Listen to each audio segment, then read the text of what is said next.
இயேசு கிறிஸ்துவின் இனிதான நாமத்தில் என் அன்பின் வாழ்த்துக்களை தெரிவிக்கிறேன்.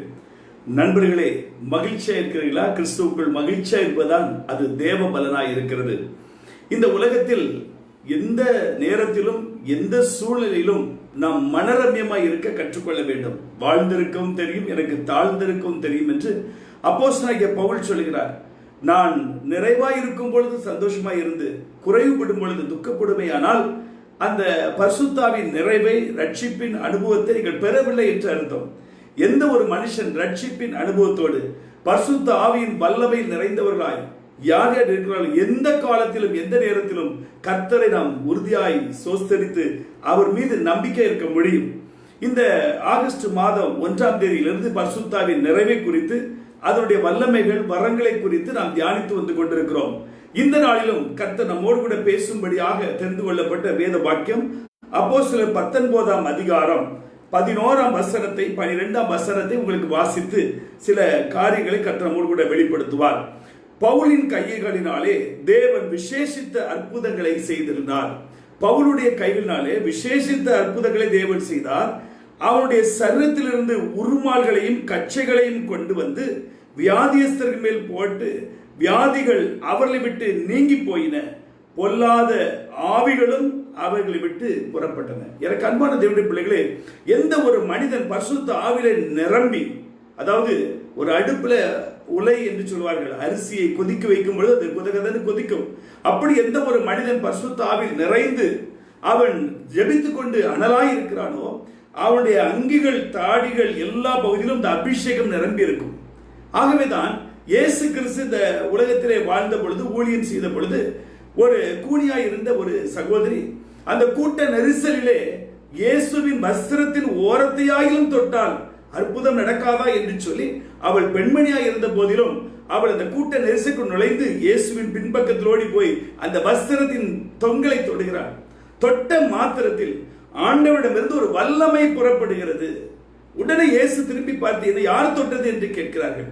அப்பொழுது இயேசுவோடு உள்ள சீஷர்கள் சொல்கிறார், எல்லாரும் உங்களை நெருக்கடித்துக் கொண்டிருக்கிறோமே, யார் தொட்டது என்றால் என்ன அர்த்தம் என்று கேட்கும் பொழுது இல்லை, என்னை ஒருவர் தொட்டிருக்கிறார், என்னிலிருந்து ஒரு வல்லமை புறப்பட்டது. எனக்கு அன்பான தேவனுடைய பிள்ளைகளே, ஆண்டவரை நாம் சந்திக்க வேண்டிய முறையில் சந்திக்க வேண்டும். எப்படி தேட வேண்டுமோ அதன்படியாக தேட வேண்டும். எப்படி ஒரு மனிதத்துவமாய் ஆழ்த்துவமாய் இருக்கிறாரோ என்பதை நினைவு கூர்ந்து நாம் செய்கிறோமோ அப்படியாக ஆண்டவர் வெளிப்படுவார். புனிதருக்கு புனிதராக, மாறுபாடு உள்ளவருக்கு மாறுபாடு உள்ளவராக வெளிப்படுவேன் என்று சொல்லி இருக்கிறார். எனக்கு அன்பான தேவனுடைய பிள்ளைகள், அவள் விசுவாசத்தோடு அந்த வஸ்திரத்தின் தொங்கலை போய் தொட்டாள். தொடும் பொழுது ஆண்டவரிடம் ஒரு வல்லமை புறப்படுகிறது. அத்தனை ஆண்டுகள் கூனியாய் இருந்தவள் அற்புத சுகத்தை பெறுகிறாள். அதே போல இந்த பேதுரு பவுல் கைகளால் ஆண்டவர் பலத்த அற்புதங்களை செய்தார்.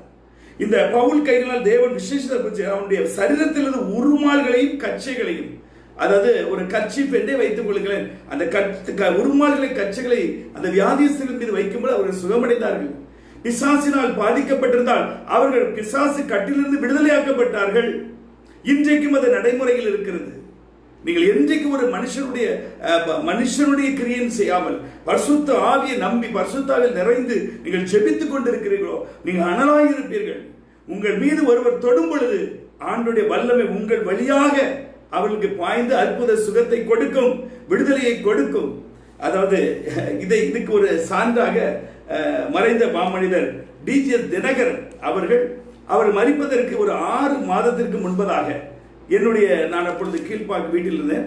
அங்கு அவருடைய அம்பாசிடர் ஒருவரை, ஒரு வயது முதிர்ந்தவரை அனுப்பி அவர் ஒரு கவர்ல ஒரு லெட்டர் எழுதி வைத்து, இந்த கர்ச்சீஃப், இது டிஜே தினகரன் மாமனிதர் அவர் உபயோகித்து கண்ணீரை துடைத்த அந்த கர்ச்சீஃப், இது அவர் இறப்பதற்கு 5 மாதங்கள் முன்பதாக இந்த கர்ச்சீஃபை ஒரு கவரில் வைத்து, என் அன்பு மகனுக்கு என்று எழுதி, இந்த கர்ச்சீஃபை உன் கையில் வைத்திருக்கும் பொழுது எலியாட்டிருந்து எலிசாவுக்கு இரட்டத்தனையாய் வல்லமை வந்தது போல எனக்குள் இருக்கிற வல்லமை உன் மீது இரட்டத்தனையாய் வரும் என்று ஒரு விசுவாசத்தோடு ஒரு கடிதத்தை எழுதி கொடுத்தால், நானும் அதை விசுவாசத்தோடு அதை நம்பி வைத்திருக்கிறேன்.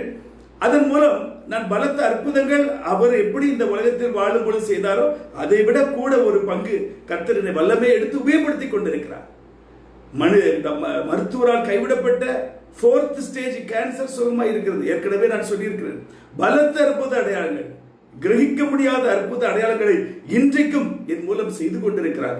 அப்படி என்றால் இந்த கர்ச்சீஃபை ஆண்டவரை விசுவாசிக்கிறேன், அவருடைய அடிச்சூடலை பின்பற்றின அந்த தீர்க்கதரிசி ஊழியக்காரரை விசுவாசித்து அவர் கொடுத்த அந்த கர்ச்சீஃபை இன்றைக்கும் பைபிள்ல ஃப்ரண்ட் பேஜில் வைத்திருக்கிறேன். வருடங்கள் கடந்து விட்டது, 12 வருடங்கள் கடந்து விட்டது. ஆனாலும் அவர் நம்பி அவர் பாசத்தோடு அனுப்பியிருக்கிற அந்த கர்ச்சீஃபை வைத்திருக்கிறது. இதில் என்ன ஒரு உண்மை என்று சொன்னால், எந்த ஒரு மனிதன் பரிசுத்த ஆவியில நிரம்பி இருக்கிறானோ அவனுடைய கச்சைகள், அவனுடைய சரீரத்தில் உள்ள உருமால்கள் எல்லாமே ஆவியில நிரம்பி இருக்கும். இன்னொரு காரியத்தை நான் சொல்கிறேன். ஒரு முறை என்னுடைய அலுவலகத்தில் திருநெல்வேலியில் பாளையங்கோட்டில் இருக்கும் பொழுது, அதாவது இதை சோதித்து பார்ப்பதற்காக ஒருவர் தர்மம் எடுப்பதற்காக வாசலில் வந்து நிற்கிறார்.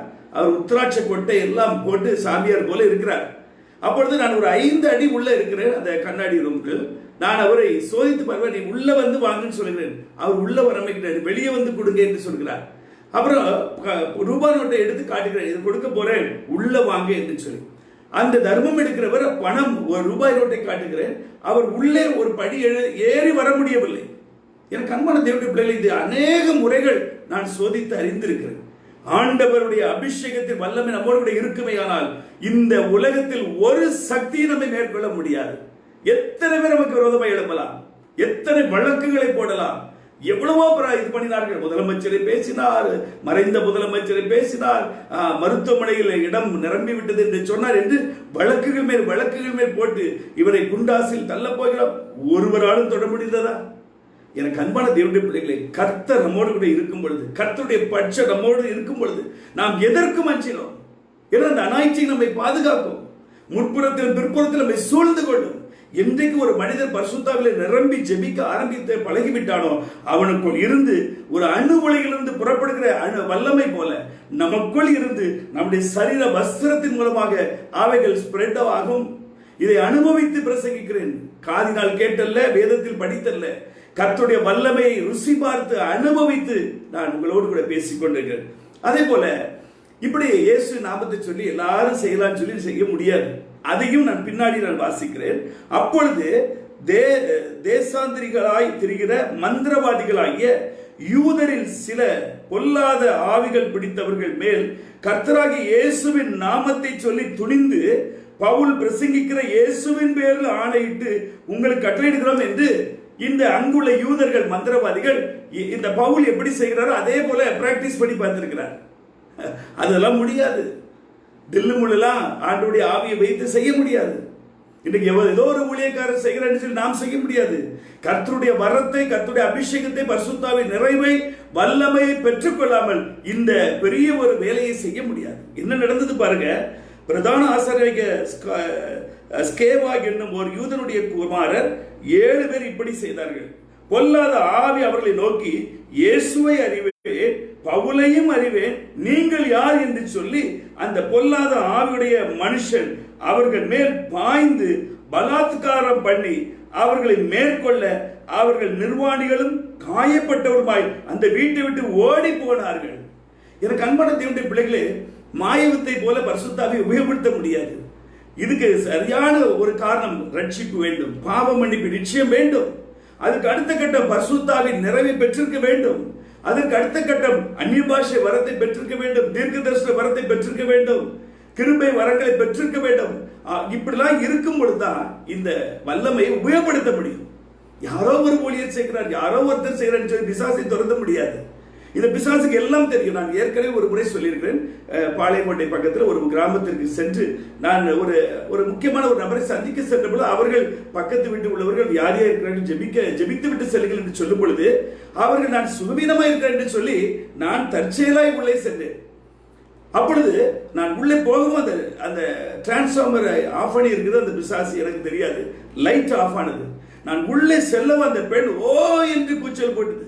ஐயோ, என்னை விரட்ட வந்து விட்டானே, இவன் வந்து விட்டால் நான் வெளியே போகாமல் விடமாட்டானே, இவனுக்கு ஃபேன் இல்லாமல் இருக்க மாட்டானே என்று சொல்லி நான் டிரான்ஸ்ஃபார்மரை ஆஃப் பண்ணேன் என்று சொல்லி பாருங்க.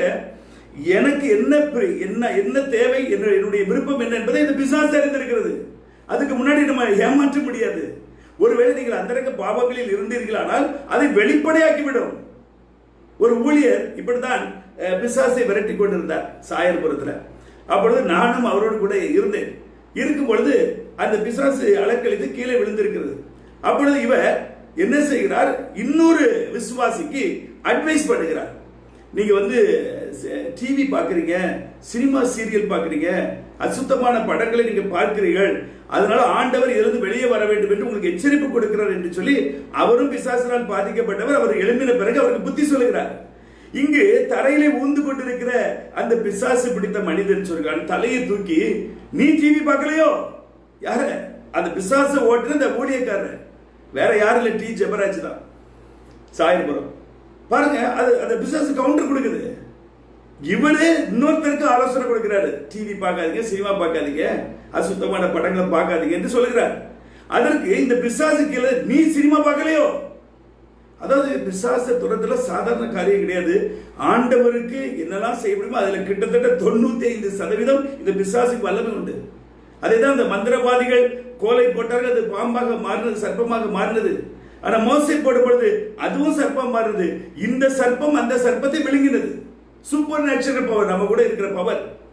ஆகவே இந்த மந்திரவாதிகள், யூதர்களாகிய 7 மந்திரவாதிகள், இவர்களும் பவுல் சொல்லுகிற இயேசுவின் நாமத்திலே உன்னை நான் விரட்டுகிறேன், துரத்துகிறேன் என்று சொல்லும் பொழுது அந்த பொல்லாத ஆவியுடைய மனுஷன் அவர்கள் மேல் பாய்ந்து பலாத்காரம் பண்ணி அவர்களை மேற்கொள்ள அவர்கள் நிர்வாணிகளும் காயப்பட்டதுமாய் அந்த வீட்டை விட்டு ஓடி போனார்கள்.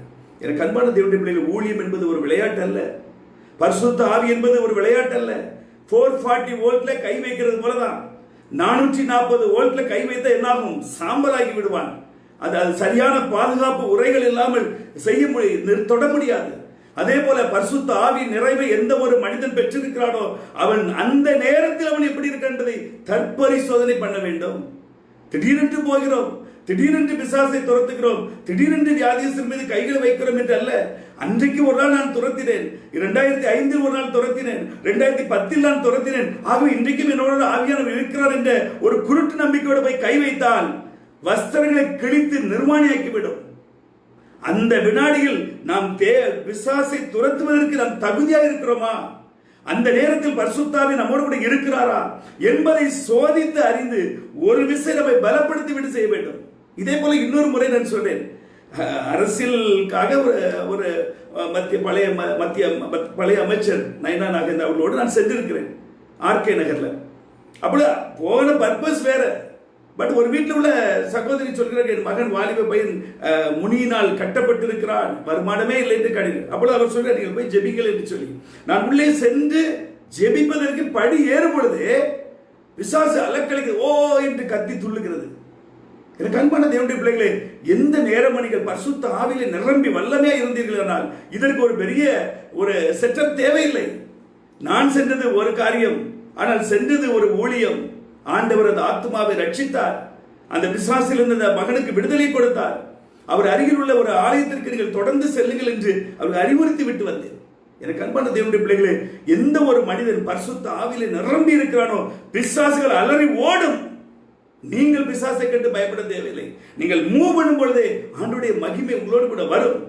அதனால்தான் சொல்ற, பவுலின் கைகளினாலே தேவன் விசேஷித்த அற்புதங்களை செய்தார். அவனுடைய உருமால்கள் கச்சையினாலே, இந்த உருமால்களை தூக்கி போடும்போது அற்புதம் நடக்கும். இந்த நம்முடைய வஸ்திரங்கள் உரசல்ல அற்புதங்கள் நடக்கும். நம்முடைய நிழல்கள் மூலம் அற்புதங்கள் நடக்கும். ஆனால் நீங்கள் பரிசுத்தாவில் நிறைந்திருக்கிறீர்களா? பரிசுத்தாவின் வல்லமையை பெற்றிருக்கிறீர்களா? அந்த பரிசுத்தாவி இன்றைக்கு நமக்குள் தங்கி இருக்கிறதா? எல்லா நிமிஷமும் அதை நாம் சோதித்தறிய வேண்டும். அது உள் மனசாட்சிக்கு தெரியும். நாம் ஹோலி ஸ்பிரிட்ல இருக்கிறோமா, இல்லை மனிதாவில் இருக்கிறோமா, இல்லை நமக்கு ஆண்டவர் நம்மை விட்டு விலகி சென்று விட்டாரா என்பதையெல்லாம் ஒவ்வொரு மனிதனுக்கும் ஆத்மாவில் உணர முடியும். அதனால இந்த 9 வரங்களையும் நீங்கள் கேட்டு பெற்றுக்கொள்ளுங்கள். இது எதற்காக? உங்களை பெருமைப்படுத்துவதற்கு உபயோகப்படுத்தவே கூடாது. அதான் நான் ஏற்கனவே சொன்னேன், அந்த ஜாஃப்ரி என்கிற ஒரு ஊழியக்காரர், அவர் கைகளை அசைக்கும் பொழுது ஜனங்கள் இந்த பக்கமும், கைகளை அசைக்கும் பொழுது இந்த பக்கம் மூவ் பண்ணுகிறார்கள். ஓகே, அது நல்லது.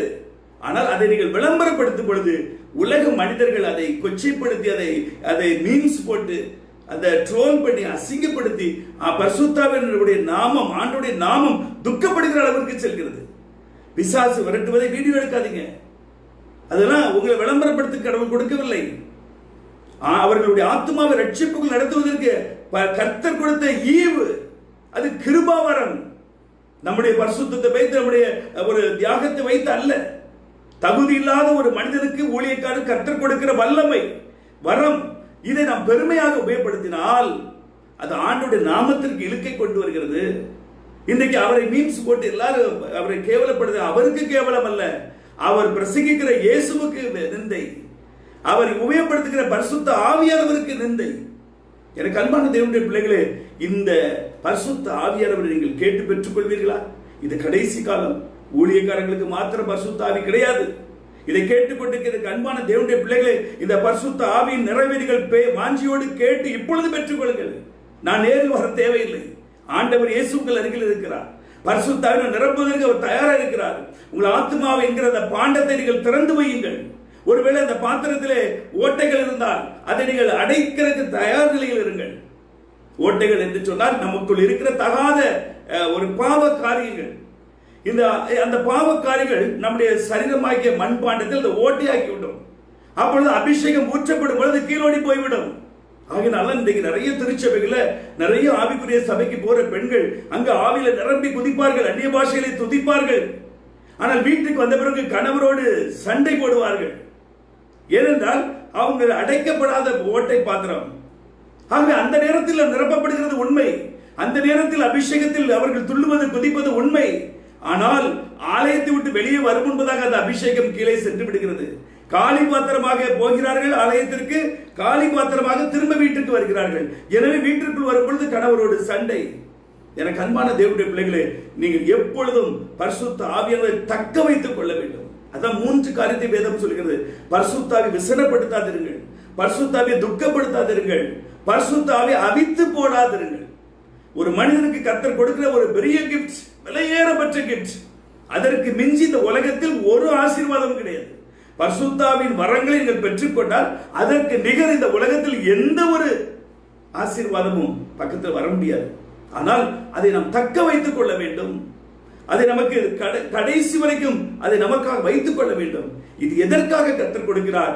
ஆத்தும ஆதாயத்திற்காக கொடுக்கிறார். பேர் புகழுக்காக அல்ல, சுய பிரஸ்தாபத்திற்காக அல்ல. இதன் மூலம் பரிசுத்த ஆவியானவர் மூலம் அநேக ஆத்துமாக்களை கர்த்தரண்டை கொண்டு வர முடியும். இந்த ஜனங்கள் அற்புதங்களையும் அடையாளங்களையும் காணாமல் நம்ப மாட்டார்கள், விசுவாசிக்க மாட்டார்கள். இன்றைக்கு கடைசி காலத்தில் நீங்கள் நான் வாழ்ந்து கொண்டிருக்கிறோம். ஒருவேளை தந்தை திருச்சபை போதகராக இருக்கலாம், சிஎஸ்ஐ ஆயரா இருக்கலாம், கத்தோலிக்க ஆயரா இருக்கலாம், யாராக இருந்தாலும் இந்த பரிசுத்த ஆவியானவர்கள் கேட்டு பெற்றுக்கொள்ளுங்கள். ஆவிக்குரிய 9 வரமும் எனக்கு கட்டாயம் தர வேண்டும் என்று கதறுகள். ஆண்டுடைய சமூகத்தில் கெஞ்சுகள். அவர் உங்களுக்கு கொடுப்பார். அதை நீங்கள் பெற்றுக்கொள்ள வேண்டும். அதை பெற்றுக்கொண்டு விட்டால் உங்களுக்கு ஆண்டவர் அற்புதங்களை செய்த சக்தியை கொடுப்பார், தீர்க்க தரிசன வரத்தை கொடுப்பார், அந்நிய பாஷை வரத்தை கொடுப்பார், விசுவாச வரத்தை கொடுப்பார், குணமாக்கு வரத்தை கொடுப்பார். நீங்கள் ஆவியை பகுத்திருக்கிற வரத்தையும் உங்களுக்கு கொடுப்பார். உங்கள் மூலம் திரளான ஆத்துமாக்கள் அறுவடை செய்யப்படும். ஆகவே இந்த கண்பான தேவனுடைய பிள்ளைகள், இந்த பரிசுத்த ஆவியானவரை நீங்கள் கேட்டு பெற்றுக் கொள்வீர்களா? பரிசுத்த ஆவியின் வரங்களை நீங்கள் வாஞ்சியோடு கேட்டு பெற்றுக் கொள்வீர்களா? ஓ தாகமாயிருக்கிறவர்களே, ஓ பணம் இல்லாதவர்கள் எல்லாரும் இடத்துக்கு வாருங்கள், நான் உங்களுக்கு ஜீவ தண்ணீரை கொடுப்பேன் என்று சொல்றார். வாஞ்சியோடு யார் யார் கேட்கிறார்களோ அவர்களுக்கு கட்டாயம் கொடுப்பார். இதற்கு தகுதி தேவையில்லை. நான் திரும்ப திரும்ப சொல்கிறேன், இதற்கு ஒரு பட்டப்படிப்பு தேவையில்லை. உங்கள் விசுவாசம், உங்களுடைய வாஞ்சை. எதற்காக இந்த வரத்தை கேட்கிறீர்கள்? எதற்காக இந்த அபிஷேகத்தை கேட்கிறீர்கள்? அதனுடைய நோக்கத்தையும் ஆண்டவர் எதிர்பார்க்கிறார். உங்களுடைய சுயலாபத்திற்காக, உங்களுடைய பெயர் பிரஸ்தாபத்திற்காக ஏதோ நீங்கள் வாஞ்சியோடு கேட்டால் அது ஆண்டவர் கொடுக்க மாட்டார். இவனுக்கு இதை கொடுத்தால் என்ன நமக்கு லாபம் என்று ஆண்டவர் எதிர்பார்ப்பார். இந்த வரங்கள் மூலம் ஆண்டவர் நாமம் மகிமைப்படும். ஆண்டவருக்காக நீங்கள் திரளான ஆத்துமாக்களை ஆதாயம் செய்ய முடியும். அது மாத்திரமல்ல, காண்டாமிருகத்துக்கு ஒத்த ஒரு பலன் உங்களுக்கு வரும், ஒரு தைரியம் வரும். யாரை குறித்து உங்களுக்கு பயம் இருக்காது. சாத்தானை குறித்து பயம் இருக்காது, பொல்லாத அரக்கர்களை குறித்து பயம் இருக்காது, உயிரை குறித்து பயம் இருக்காது, இருளை குறித்து பயம் இருக்காது, செய்வினை மாந்திரிக வல்லமைகளை குறித்து அறவே பயம் இருக்காது. நான் இன்னைக்கு நான் சொல்லுகிறேன், 1,00,000 மந்திரவாதிகள் எனக்கு விரோதமாய் யாகங்கள் பில்லீஸ்வரிகள் செய்தாலும் என் தலையில் உள்ள மயிரை கூட தொட முடியாது. ஏனென்றால் பரிசுத்த ஆவியானவர் எனக்குள் இருக்கிறார். யாரும் சோதித்து பார்க்கலாம், என்னுடைய பொருட்களை வேணாலும் தருகிறேன். யார் எத்தனை பேர் எனக்கு விரோதமாய் மந்திரவாதங்களை செய்தாலும் பில்லீஸ்வரிகளை ஏவினாலும் என்னை தொட முடியாது என்று இயேசுவின் நாமத்தில் உறுதியாய் சொல்லுகிறேன். அப்படிலாம் தைரியம் இருக்க போய் தான் பிசாசுகளை துரத்துகிறோம். பிசாசுகளை துரத்துவது சாதாரண ஒரு காரியம் அல்ல. உடனடியாக ரிஃப்ளெக்ட் பண்ணும். குடும்பத்துக்குள்ள பிரச்சனை கொண்டு வரும், குடும்பத்து பிள்ளைகளுக்கு பிரச்சனை வரும், நம்முடைய வாகனங்களுக்கு சேதம் வரும். அதெல்லாம் நான் அனுபவித்திருக்கிறேன். வாகனங்களுக்கு வீணான செலவுகள், சின்ன சின்ன டென்ட்டுகள் வந்து செலவு கொடுக்கும், வீண் விரயங்கள் ஆக்கப்படும். அதையும் மீறி நிற்பதுதான் ஆண்டவருக்காக நிற்பது. எனக்கு அன்பான தேவனுடைய பிள்ளைகளே, இந்த வார்த்தையை மனதில் வைத்துக் கொள்ளுங்க. பவுலின் கையினாலே தேவன் விசேஷித்த அற்புதங்களை செய்திருந்தார். உங்களுடைய கையினாலே தேவன் விசேஷித்த அற்புதத்தை செய்வார். இதை யார் யார் விசுவாசிக்கிறீர்களோ உங்களுக்கு இப்பொழுது அந்த வரம் கிடைக்கும். நீங்கள் கேட்டு பெற்றுக் கொள்ளுங்கள். பவுலுக்கு ஒரு தேவன், நமக்கு ஒரு தேவன் அல்ல. பவுலை போல உங்களை நேசிக்கிறார். பவுலை எப்படி வல்லமை எடுத்து உபயோகப்படுத்தினாரோ அதே போல உங்களை வல்லமை எடுத்து உபயோகப்படுத்துவார். இதற்கு எந்த டினாமினேஷன், திருச்சபை முக்கியம் அல்ல. உங்கள் லட்சிப்பு நிச்சயம் வேண்டும். ஆட்டுக்குட்டியான ரத்தத்தினால் மீட்கப்பட்டிருக்கிறீர்களா? மறுபடியும் பிறந்த அனுபவத்தில் இருக்கிறீர்களா? பரிசுத்த ஆவியின் நிறைவை தாகத்தோடு கேளுங்கள். பாவத்தை அறிக்கையிடுங்கள். இந்த நேரத்தில் ஜெபிக்க போகிறேன். நீங்கள் தாகத்தோடு யார் யார் இந்த ஜெபத்தில் பங்கு பெறுகிறீர்களோ அத்தனை பேருக்கும் பரிசுத்த ஆவியானவர் உங்களை நிரப்புவார். வரங்களை இப்பொழுதே கொடுப்பார். நேரில் பார்த்து தலையை தொட்டு ஜெபிக்க வேண்டும் என்றெல்லாம் தேவையில்லை. நீங்கள் விசுவாசித்தால் பரலோகமே உங்கள் பக்கத்தில் வந்து இறங்கி நிற்கும். முழு பரலோகம் உங்கள் பக்கம் வந்து நிற்கும். கேராபீன்கள், சேராபீன்கள், பரம சேனையோடு ஆண்டவர் இறங்கி வருவார். தம்முடைய பரிசுத்த ஆவியை உங்கள் மீது ஊற்றுவார். நீங்கள் கேட்டு பெற்றுக் கொள்ளுங்கள். ஜெபிக்கலாமா? ஜெபம் செய். அன்பு இரக்கமுள்ள எங்கள் பரலோக பிதாவே, இந்த அருமையான நாளுக்காக உங்களுக்கு நன்றி செலுத்துகிறோம். பவுலின் கையினாலே அற்புதங்களும் அடையாளங்களும் பலமாய் நடந்தது போல இந்த நாளிலும் இந்த செய்தியை கேட்கிற யாராக இருந்தாலும் அவர்களை ஒரு விசை பரிசுத்தப்படுத்துவீராக. ஒருவேளை அவர்கள் அறிந்தோ அறியாமல் செய்த பாவங்கள், அக்கிரமங்கள், மீறுதல்கள் ஒருவேளை சிவேரென்று இருந்தால் அவருடைய ஆத்மாவை பணியை போல மாற்றி பரிசுத்தப்படுத்துவீராக. ஈசோப்பினால் சுத்திகரிப்பீராக, பரிசுத்தப்படுத்துவீராக. உச்சந்தல முதல் உள்ளங்காலுடைய ரத்தம் அவர்கள் மீது ஊற்றப்படுவதாக. அவருடைய ஆவி, ஆன்மா, சரீரம் கரைதிரை நீங்க சுத்திகரிக்கப்படுவதாக என்று நான் ஜெபிக்கிறேன். அப்பா, இப்போதும் ஆண்டவரே, பரிசுத்த ஆவியின் நிறைவை பெற்றுக் கொள்ளாதவர் யாராக இருந்தாலும், ஒருவேளை பரிசுத்த நிறைவை பெற்றுக்கொண்ட பிறகு அதை இழந்து போய் அவித்து போட்ட யாராக இருந்தாலும், ஒருவேளை எந்த திருச்சபை பிள்ளைகளாக இருந்தாலும், ஊழியக்காரராக இருந்தாலும், இந்த நேரத்தில் இந்த பிரார்த்தனையில் யார் யார் பங்கு பெற்று உடைய பரிசுத்த ஆவியின் வரத்தையும் பரிசுத்த ஆவியின் நிறைவையும் பெற்றுக்கொள்ள விரும்புகிறார்களோ இப்பொழுது அவர்கள் மீது உடைய பரிசுத்த ஆவி ஊற்றப்படுவதாக. இயேசுவின் நாமத்திலே வானம் திறக்கப்படுவதாக. ஷக்கினா மகிமை கடந்து வருவதாக. ஆதியிலே ஜலத்தின் மீது அசைவாடின பரிசுத்த ஆவியானவர் இப்பொழுது அவர்கள் மீது அசைவாடுவீராக. ஒரு விசையுடைய வல்லமை ஊற்றுவீராக. அக்கினியை ஊற்றுவீராக. அக்கினியை போட வந்தேன், அது இப்பொழுதே பற்றி எரியும் என்று சொன்னீரே. இதோ மாம்சமான யாவர் மீதும் என் ஆவியை ஊற்றுவேன் என்று சொன்னீரே. இப்போது இந்த மாம்சத்திலிருந்து ஜெபிக்கிற யாராக இருந்தாலும், எந்த நாட்டிலிருந்து, எந்த மாநிலத்திலிருந்து, எந்த மாவட்டத்திலிருந்து ஜெபித்தாலும் இப்பொழுது பரிசுத்த ஆவி அவர்கள் மீது ஊற்றப்படுவதாக. அக்கினியை போட வந்தேன், இப்பொழுதே பற்றி எரியும் என்று சொல்ல கர்த்ததாமே உடைய பரிசுத்த அக்கினி அவர் மீது ஊற்றப்படுவதாக. கரைதிரைகள் இயேசுவின் நாமத்திலே சுட்டெரிக்கப்படுவதாக. எல்லா அவயவங்களும் ஆத்மாவும் இப்பொழுது பரிசுத்தம் அடைவதாக.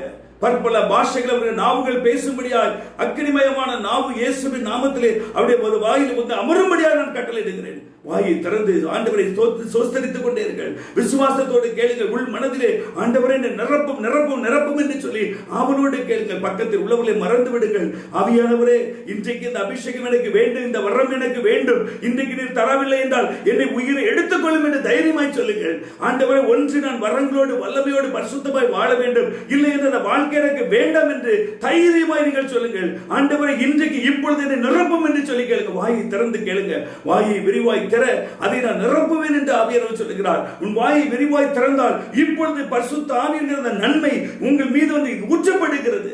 உங்கள் பாத்திரம் நிரம்பி வழிகிறது. உங்கள் சத்துருக்கு முன்பாக ஒரு பந்தியை ஆயத்தப்படுத்துகிறார். உங்கள் பாத்திரம் நிரம்பி வழிகிறது. ஒரு அக்கினி மயமான தேவனுடைய வல்லமை உங்கள் மீது ஊற்றப்படுகிறது. உங்கள் மீது ஒரு தேவனுடைய மகிமை இறங்கி வருகிறது. கேட்டு பெற்றுக்கொள்ளுங்கள். கேட்டு பெற்றுக்கொள்ளுங்கள். வெட்கப்படாதீர்கள். அவமானம் என்று நினைக்காதீர்கள். எது யாரை குறித்து நீங்கள் கவலைப்படாதீர்கள். ஆண்டவரை நோக்கி, ஆண்டவரை நிரப்பும் நிரப்பும் நிரப்பும் என்று சொல்லி உங்கள் ஆத்துமா வான்கள் வாஞ்சி நீரோடைய வாஞ்சித்து கதறுவது போல் இப்பொழுது கதறுமையானால் தேவனுடைய ஆவியானவர் உங்களை நிரப்பிக் கொண்டிருக்கிறார். ஹல்லேலூயா. இப்பொழுது வரங்களுக்காக ஜெபிக்கிறவர்கள், ஆண்டவரே எனக்கு வர வேண்டும், ஆண்டவரே உம்மை போல நான் வாழ வேண்டும், உம்முடைய ஊழியர்களாகிய பவுலை போல பேதுருவை போல நான் வல்லமையாய் நான் ஊழியம் செய்ய வேண்டும், அதற்கு எனக்கு அந்த வரங்கள் வேண்டும் ஆண்டவரே. இன்றைக்கு இந்த அற்புதங்களை செய்யும் சக்தி எனக்கு இறங்கி வரட்டும் என்று சொல்லி கேளுங்க. ஆண்டவரே என்னை அற்புதங்களை செய்யும் சக்தியாக என்னை மாற்றும் ஆண்டவரே. என் கைகள் மூலம் அற்புதங்கள், என் உருமால்கள் மூலம், கச்சையின் மூலம், என் வஸ்திரத்தின் தொங்கல் மூலம் பலத்த அற்புதங்கள் இயேசுவின் நாமத்திலே நடக்கட்டும் என்று சொல்லி கேளுங்கள். ஹல்லேலூயா, ஹல்லேலூயா. கேட்கிற எவனும் பெற்றுக் கொள்கிறான், கேட்கிற எவனும் பெற்றுக் கொள்கிறான், கேட்கிற எவனும் பெற்றுக் கொள்கிறான். நீங்கள் கேளுங்கள், உங்கள் சந்தோஷம் நிறைவாயிருக்கும்படி இப்பொழுது பெற்றுக் கொள்கிறீர்கள். கர்த்தருடைய ஆவியானவர் அவ்வாறு செய்வதற்காக உங்களுக்கு நன்றி செலுத்துகிறோம். இன்னும் வியாதியாய் மரணப்படுக்கையில் இருக்கிற யாராய் இருந்தாலும், கொரோனா தொற்று நோயினால் பாதிக்கப்பட்டு மருத்துவமனையில் இருக்கிற யாராக இருந்தாலும், உண்மை நோக்கி கூடுகிற ஒவ்வொருவருக்கும் இப்பொழுது தழும்புள்ள கரம் அவர்கள் மீது அமர்வதாக, அற்புதங்களை செய்யும் சக்தி இறங்குவதாக, சுகமளிக்கும் வல்லமை இப்பொழுது அவர்கள் மீது இறங்கட்டும் என்று நான் ஜெபிக்கிறேன். வியாதியில் படுக்கையில் இருக்கிற யாராயிருந்தாலும் இந்த சத்தத்தை கேட்டுக்கொண்டு நீங்கள் விசுவாசத்தோடு உங்கள் படுக்கையை உதறிவிட்டு எழுந்து நடங்கள் என்று இயேசுவின் நாமத்தில் உங்களுக்கு நான் கட்டளையிடுகிறேன்.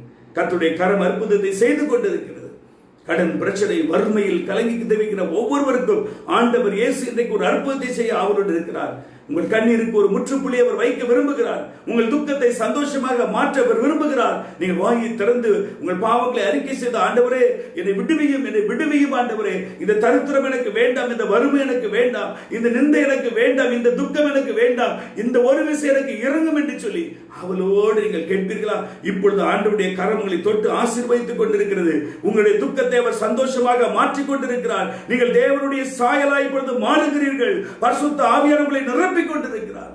ஹல்லேலூயா. உமக்கு நன்றி செலுத்துகிறோம். திருமணத்திற்காக காத்திருக்கிற பிள்ளைகளுக்கு நல்ல வாழ்க்கை துணையை பொழுது கட்டிடுவீராக, அற்புதத்தை செய்வீராக ஆண்டவரே. பல ஆண்டுகளாய் தோய்ந்து போய் தோல்வியோடு காத்திருக்கிற ஒவ்வொருவருக்கும் இன்றைக்கு இந்த நல்ல ஒரு வாழ்க்கை துணையை ஏற்படுத்தி கொடுக்க போறதற்காக உமக்கு நன்றி. திருமணம் ஆகியும் குழந்தைக்காக காத்திருக்கிற ஒவ்வொருவருக்கும் பலத்த அற்புதம் இப்பொழுது நடப்பதாக. நீர் எனக்கு கொடுத்த வரத்தை இப்பொழுது அவருக்கு நேராக நான் அனுப்புகிறேன். சபிக்கப்பட்ட கற்பம் ஆசீர்வதிக்கப்படுவதாக, அடைக்கப்பட்ட கற்பம் இப்பொழுது திறக்கப்படுவதாக. கற்பத்தின் கனி கர்த்தரால் வரும் பலன் என்ற வார்த்தையின்படி இப்பொழுது உடைய ஆசீர்வாதம் அந்த பிள்ளைகளுக்கு வந்து இறங்கட்டும் என்று நான் ஜெபிக்கிறேன். திருமணம் ஆகியும் பிரிந்திருக்கிற விவாகரத்து ஆகியும் ஆண்டவரே பிரிந்து வாழ்கிற ஒவ்வொருவரையும் மறுபடியும் கணவன் மனைவியாய் இணைத்து அவர்களுக்கு ஒரு நல்லதொரு வாழ்க்கை நீர் கொடுப்பீராக. பரிசுத்த ஆவியானுடைய வல்லமையினால் பிரிந்த குடும்பங்கள் இயேசுவின் நாமத்தில் இப்பொழுது இணைக்கப்படுவதாக. கர்த்தருடைய கரம் அவ்வாறு செய்வதற்காக உங்களுக்கு நன்றி. வெளிநாட்டில் தங்கி தவிக்கிறவர்களுக்கு ஒவ்வொருவரையும் யார் யார் தாய் நாட்டுக்கு வர வேண்டும் என்று முயற்சித்து அவர்களுக்கு ஒரு அற்புதத்தை செய்வீராக. வெளிநாட்டிலே பிழைப்புக்காக இருக்கிற ஒவ்வொருவரையும் உங்களுடைய சிறைக்குள் மூடி மறைத்து காத்துக் கொள்வீராக, ஆசீர்வதிப்பீராக. விவசாயம், தொழில், வியாபாரம் செய்கிற அன்பு பிள்ளைகளை ஊழியக்காரர் நான் கரமுயர்த்தி நான் ஆசீர்வதிக்கிறேன், ஆசீர்வதிக்கிறேன், ஆசீர்வதிக்கிறேன். வாழ்ந்து சுகித்திருப்பார்களாக. இயேசுவின் நாமத்திலே ஜெபிக்கிறோம் நல்ல பிதாவே, ஆமென், ஆமென். எனக்கு அன்பான தேவனுடைய பிள்ளைகளே, கர்த்தர் உங்களை நிறைவாய் ஆசீர்வதித்திருக்கிறார். இந்த பரிசுத்தாய் வல்லமை நீங்கள் பெற்றிருக்கிறீர்கள். இப்பொழுது உபயோகப்படுத்த ஆரம்பித்து பாருங்கள். கர்த்தர் உங்களை அபிஷேகித்தார் என்பதை அதன் மூலம் நீங்கள் உறுதிப்படுத்திக் கொள்ளுங்கள். நாளை நல்ல செய்தியுடன் உங்களை சந்திக்கும் வரை தேவ கிருபை உங்களோடு கூட இருப்பதாக. God bless you.